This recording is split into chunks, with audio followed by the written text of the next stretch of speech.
I'm 28 years old, and recently I left my job in real estate to start my own business. It's always been a dream of mine to create something from the ground up, and I felt like now was the right time to go for it. A few months ago, I made the leap and decided to put all my energy into this venture. I had saved enough money and was determined to make it work. About 6 months ago, I approached my parents to see if they would invest in my new business. My dad has a lot of experience running the family car dealership with my uncle, and my mom manages the accounting. I thought their expertise would be invaluable. However, I made the mistake of discussing this at a family dinner where my younger brother was also present. He's 25 and has been working in sales for a couple of years, always showing a lot of ambition. A couple of weeks later, my brother announced that he, too, wanted to start his own business and was looking for our parents to invest in him. At first, I thought he was joking, but he was serious and had even quit his job, saying he was inspired by me. I tried not to let it get to me, thinking it wouldn't affect my plans, but I was wrong. At another family dinner a few weeks after his announcement, my parents told me they could only invest in one of us. They decided to support my brother, who amusingly wanted to go into the real estate business. Just like me, he had no prior interest or knowledge in the field, which made their decision even more confusing and hurtful. My parents said they believed he had more business acumen, suggesting I could join him in his venture, though it wouldn't be an equal partnership. This felt like a slap in the face, especially since I've been in the real estate industry and know what I'm doing. Feeling hurt and betrayed, I ended up having a big argument with my brother. I accused him of copying my ideas and brought up past incidents where he tried to compete with me. He fired back, saying it wasn't his fault our parents preferred him, claiming he was just better. It was a petty and immature exchange, and my parents tried to calm things down by insisting they loved us both equally. They said they just thought my brother had more potential in business. After that day, I decided to cut off contact with my family. It was too painful to be treated like I was lesser than my brother. It's been 6 months since then, and I haven't spoken to them. My parents tried reaching out a few times, but when I didn't respond, they eventually stopped after a few weeks. I haven't attended any family events recently and kept to myself during the holidays to avoid awkward encounters. It's just easier that way. I've cut off all contact with them, and honestly, I prefer it that way. However, about 2 weeks ago, something shocking happened. My longtime girlfriend and I planned a weekend getaway where I intended to propose to her. A few hours after we arrived, she went to take a shower. I realized I had left my phone at home, so I decided to use hers to charge mine. When I picked up her phone, I saw she had several texts from my dad, which was odd because I've been out of touch with my family. Even though we have a strict no-snooping rule, I broke it this once, and I'm glad I did. I guessed her password, which I got on the second try, and found out they had been talking for months. She had been sending him pictures of my business plans, investor lists, locations I wanted to set up, and other confidential business documents. I was shocked that she had access to these documents since I work from home and she lives with me, but it was heartbreaking to find out she was sharing them with my dad. I realized my dad would likely use this information to help my brother get ahead of me. I discovered she was being paid for her betrayal. My dad would send her money after each batch of information, and she would confirm the receipt. She wasn't just sharing business details. She was also telling him personal things, like who I was meeting with and what I said about them or my brother. She was a freelance writer, and I had been supporting her financially since she quit her stable job. Couldn't understand why she needed the money so badly that she'd sabotage our relationship. I never pressured her to contribute to expenses and had always supported her. Seeing those messages felt like something out of a bad movie. I was disturbed and decided to leave immediately. I grabbed my bags, which I hadn't unpacked, and drove away from the hotel.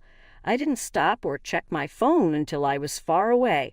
After almost 2 hours, I stopped at a gas station because I felt nauseous and needed a soda. I finally checked my phone and saw multiple missed calls and texts from my girlfriend. She was panicking, asking where I was and if something was wrong, clearly unaware that I knew about her betrayal. I had no idea what to say to her, so I decided to take a break and think things through. The betrayal from my longtime girlfriend spying on me from my parents was overwhelming. I felt a mix of emotions: betrayal, hurt, anger, and sadness. But then I decided I wouldn't let them win. Instead of running away, I turned the car around and headed back to the hotel with a plan in mind. When I got back, she seemed genuinely happy to see me. It was hard to act normal, but I put on a front and told her that I had been gone because I was planning something special and needed time to gather my thoughts. I went down on one knee and proposed, saying that thinking about spending my life with her helped me realize I was doing the right thing. She was thrilled and accepted immediately. It was crazy to think she was still willing to marry me while betraying me behind my back. I told her I wanted to reconnect with my parents and share the good news, pretending to be over our feud. She seemed a bit surprised, but quickly supported the idea, encouraging me to make amends. I texted my parents right after we got engaged, while she called her family to share the news. The next day, my dad replied, happy that I was apologizing and wanting to reconnect. I immediately started planning an engagement party, telling my girlfriend I'd handle everything as a surprise for her. I enlisted a friend who's an event planner to help. The party was at my house, and I invited everyone we knew, including her family and friends. I managed to keep everything under wraps until the last moment. On the day of the party, with everyone present, I made a speech. I began by thanking my girlfriend and family for everything, then dropped the bombshell. I revealed that I knew about the secret betrayal that had been going on for months. I called my girlfriend a sellout and had harsh words for my parents, but I saved the sharpest insults for my brother, whom I saw as the instigator. I pointed out that even with access to my business ideas, he still needed me to succeed because even our parents didn't fully believe in him. The party took place a week after I discovered the betrayal, giving me enough time to set everything up. I even got screenshots of the text conversations between my girlfriend and my dad from her phone. Since I knew her password, it was easy to sneak into her phone while she was asleep and delete any proof of my actions. I had booklets made from the screenshots and handed them out to each guest after my speech, just to show everyone how deceitful and psychotic the people involved were. The guests were stunned, but my family and girlfriend were the most shocked. She left the room in tears and refused to come out until everyone was gone.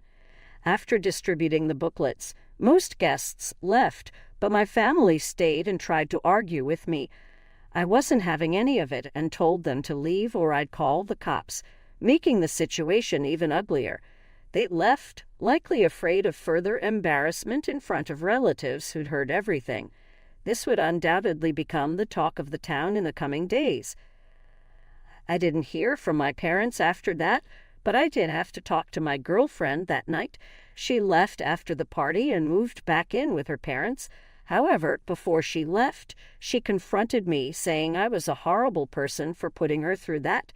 She explained that the only reason she had spied on me was to get money for her little sister's education since she was about to start med school.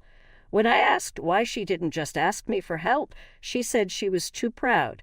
My dad had offered her money in exchange for information, and she didn't think it through. He had told her he wanted the information to help me with my business, but she didn't realize he might use it to help my brother instead, despite knowing about our issues. She admitted that what she did was wrong, but said my actions were even worse. She realized I had known about her betrayal since the day I proposed and accused me of deliberately humiliating her and my parents instead of breaking up with her immediately. It was clear we were done, but she mentioned that she was planning to stop spying on me after our engagement. That was the last conversation we had before she left. Since the engagement party, I haven't spoken to anyone and have just been going to work and coming home. I thought the party and humiliating them would make me feel better, but it didn't. I realized she was right that my actions were pretty psychotic, and I feel bad about it.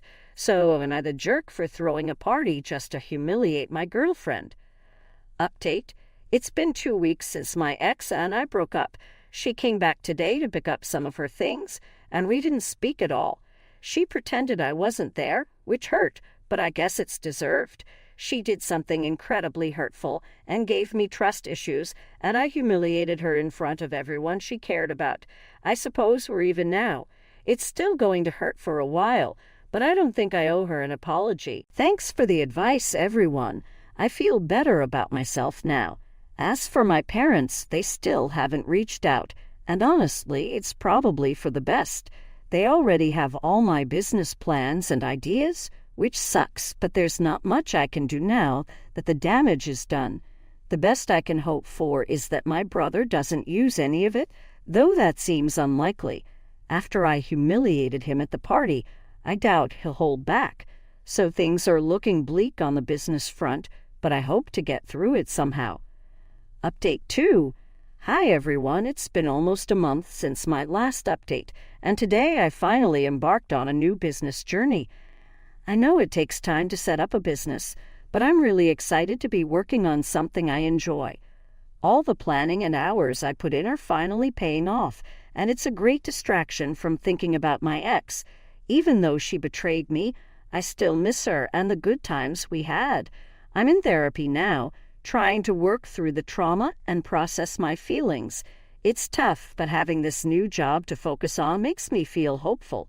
No news about my brother or what he's up to, but if I manage to establish my business first, I'll have a head start, so fingers crossed. Update 3.